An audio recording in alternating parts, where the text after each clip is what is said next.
So I have to shout out my man Preston Smiles because I've been learning a lot from him, and I want to share some of the stuff. And he talks about the four levels of consciousness. And I think that these are really important because, I mean, at least it landed for me. And anything that lands for me, I know it might land for some others. So the four levels of consciousness. The first lowest level of consciousness is called to me. To me. AKA, my outer world creates my inner world. So what you're saying is that you need something, or what you feel or believe is that you need something outside of yourself in order for your inner self to be happy, right? In order to be happy and fulfilled, things outside of yourself need to happen, right? Certain things need to happen. It's my outer world creates my inner world. That's the lowest level of consciousness. And if you're living there, you're never going to be happy because there's always going to be something else that you feel you need, something outside of yourself that you think you need to get in order to create that happiness. And that's just going to be life, is continuously chasing those things outside of yourself that you believe will make you happy.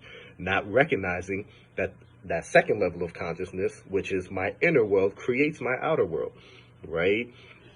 I have the responsibility. Everything, my life situation right now is my responsibility, not somebody else's, not my parents, not the government's, not anybody else.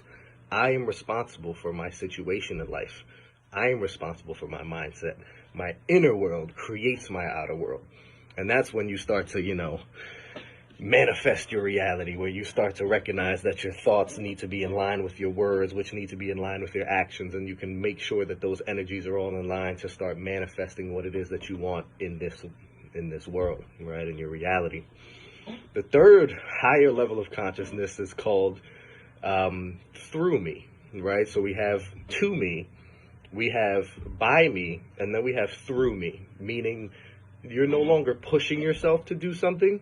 It's more so you're pulled by a higher force. It's like God, source energy, whatever you want to call it, is pulling you to work towards this higher purpose, right?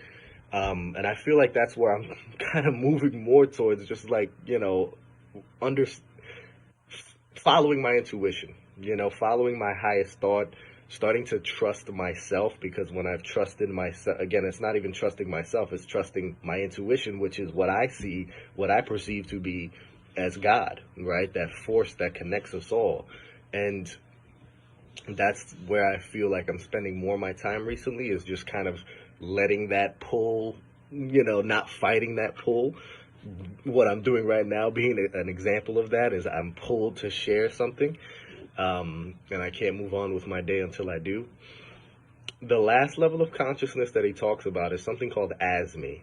And it's hard for me to articulate it, but essentially it's just recognizing that we are all one. We all came from the same stuff. We are all that force that glues us together. We are all God, right? God simply wanted to experience itself in the world of the relative rather than the world of the absolute.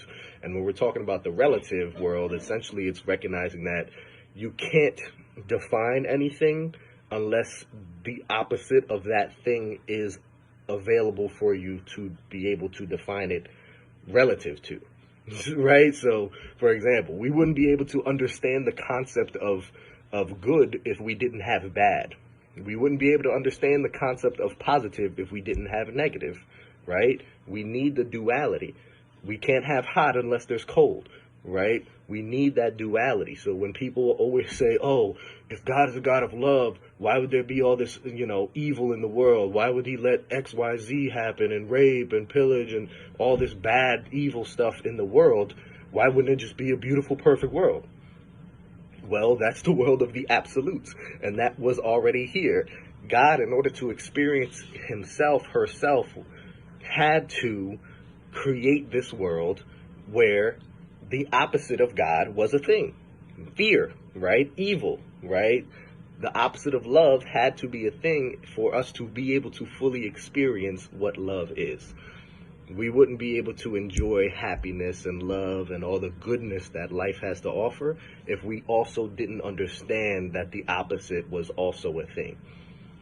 I hope you guys can understand that. I'm trying to still flesh that concept out myself and be able to articulate it, but I have to do my best, because that was something that really helped me out a lot. Is just like, I wouldn't be able to enjoy these sunny days if there weren't rainy days. You know, you got to understand and find the beauty in the pain, right? God is in the profane and the profound. He's in all of it. My God anyway, she's in all of it.